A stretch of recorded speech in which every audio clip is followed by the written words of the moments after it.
All of our homes have a number of smoke detectors in them. So there's a smoke detector in each bedroom, a smoke detector in the hallway on the second floor, hallway in the main floor, and in the basement as well. So all these smoke detectors are connected together. So if one goes off, they'll all go off. They're all powered by the home's electrical system, but there's also a battery backup in there. So if there's a power failure, the smoke detector will still operate and you're still protected from that.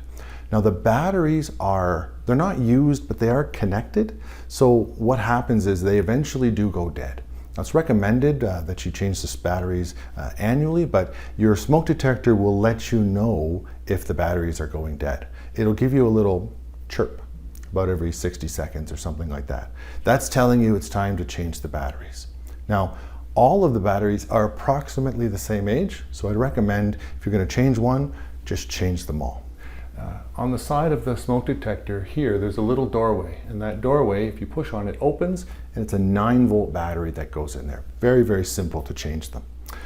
The smoke detectors in the bedrooms are just that. They're just a smoke detector. However, the ones in the hallway are what's known as a combination CO detector. So they detect smoke as well as carbon monoxide. So very handy to have. The sound would be very similar, but if it goes off, you can leave the house, call the fire department.